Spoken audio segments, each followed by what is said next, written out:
ስለዚህ በእናንተ ዘመን ነብዩ መነካት ሞት ነው። ይሄንን በሞት የመጨረሻው ከነብዩ ሞት በላይ አይደለም። እኔ በሞት ድል ብናደርግ ቦታ እንዳትለቁ። እናንተን የሚደፍረው በማንነታችሁ አይቶ ብዙ ተስፋ አላችሁ። ዛሬ በዚህ ትውልድ ላይ ዛሬም ነብዩ እየተሰደቡ ነው ታውቃላችሁ። ዛሬም የእስልምና ክብር እየተደፈረ ነው። ይሄ ትውልድ ባለበት ዘመን ውስጥ ይሄንኛ ሞት ነው ታምናላችሁ። ምንድነው መልሳችን አማም ረብል ዓለሚን? በዚሁ አጋጣሚ ይሄንን መልእክት ማስተላለፍ ፈልጋለሁ ለሚሰሙት ሁሉ።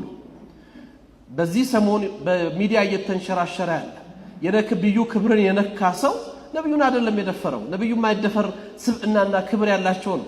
አላህ ከፍ ያደረጋቸው ነብይ ናቸው ሰለላሁ ዐለይሂ ወሰለም። ምንም የሚሹ ሰው አይደለም፣ ግን ድፍረቱኛ ነው።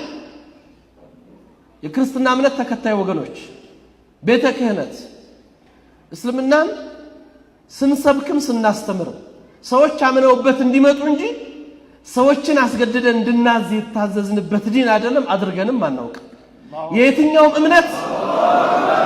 የየትኛውም እምነት ክብር እንዲነካ አንፈልግም። ያም የታዘዝነው በቁርአን ላይ ነው። አላህ የሌሎችን እምነት አትሳደቡ እምነታችሁን ታሰድባላችሁና ጌታችሁን ታሰድባላችሁ ስላለ ይሄንን እናናደርግ። ሰዎች በአስተምሮት ይጥሩ፣ ይስበኩ፣ አደባባዩን ይቆጣጠሩ፣ ችግር የለብንም። ሐቅ ያለው ሜዳው ላይ ይውጣ። ነገር ግን የእምነቱን ረምዝ ይሁን የእስልምና ከነፍሳችን በላይ የምንወዳቸው ነብይ አንድ አይደለም 100 ጊዜ ፊዳ የምንሆንላቸው ነብይ መንካት ግን የዚህን ኡማ ክብር መንካት ነው። ስለዚህ ዝም እንደማንል ሊያውቁት ይገባል። እንደ ተቋም እንቅስቃሴ ተጀምሯል። እስልምና ጉዳይ ተቋሙ ክስ ይመሰርታል።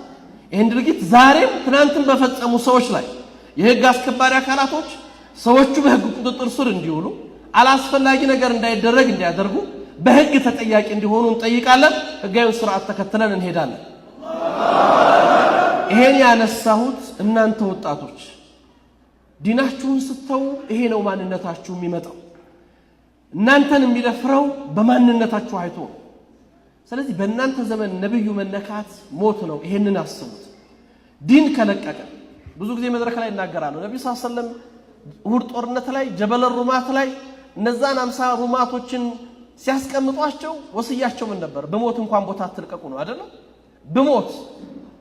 በሞት የመጨረሻው ከነብዩ ሞት በላይ አይደለም። እኔ በሞት ድል ብናደርግ ቦታ እንዳትለቁ። ቦታ ለቀቁ። ኡማው ዋጋ ከፈለ። ሐምዛን አጣ ረዲየላሁ ዐንሁ። እነዛን ኺረተል ኸልቅ የተባሉ ኺረተ ሰሃባ 70 ሹሃዳ አልሁዳ አጣናቸው።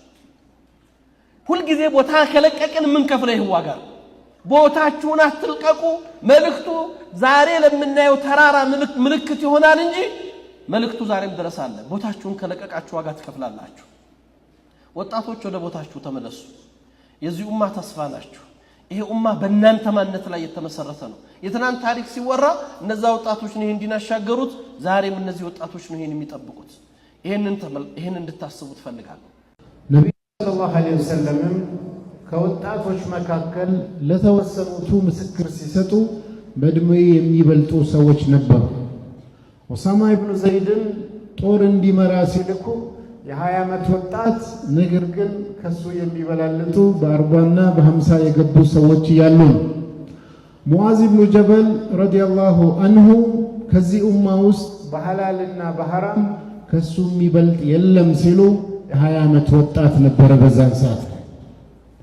ሌሎቹም ብናይ ሰዓድ ኢብኑ ሙዓዝ ረዲየላሁ አንሁ ስንት ተአምር ሰርቶ መጨረሻ ሲሞት ኢህተዘ አርሹ ረህማን ቢመውት ሰዓድ ኢብኑ ሙዓዝ የተባለበትና እሱ ሞት የአላህ አርሽ ተንቀጠቀጠበት። 7 መላእክቶች ሊያስቀብሩ የወረዱት እድሜው 35 ዓመት ነው። ይሄ ሲሆን ማለት ብዙ ታሪክ የሰሩ ሰዎችን ስናይ ወጣቶች ነበሩ። እኛ እንደ ወጣት ይሄ ዲን ከኛ ብዙ ስራ ይፈልጋል። ብዙ ኃላፊነት አለ። ወጣት የለውጥ ኃይል ነው። ትኩስ ጉልበት ያለው ነው። በታዳጊዎችና በሽማግሌዎች በአዛውንቶች መሃል ያለ ኃይል ነው። ከነሱ ልምድና ተሞክሮ ወስዶ ከዛው ከመጀመር እነሱ ለፍተው በህይወታቸው ያሳለፉትን ዕውቀትና ልምድን ከነሱ ቀስሞ በተራው ደግሞ መምራት ዲኑን ለመምራት አስተዋጽኦ ለማበርከት መጣጣር አለበት። አንድ የማይመቸኝ አባባል አለ። ወጣት የነገ ኃይል ነው፣ የነገ ዛሬ ነው፣ የዛሬ ነው ብላችሁ ያዙ እንጂ ነገ ሌላ ነው። ዛሬ መስመር ውስጥ ገብቶ እጅ ላይ እጅ የያዘ ሰራ ካልሄደ ሁሌ ነገ ነው እያለ እንዲሁ ይቀጥላል ማለት። ስለዚህ ዛሬ ነው የኛ ጊዜ፣ ዛሬ ነው ያለን። በሁሉም ነገር ላይ የሚገባንን ቦታ ማግኘት አለብን ብለን ማሰብ አለብን።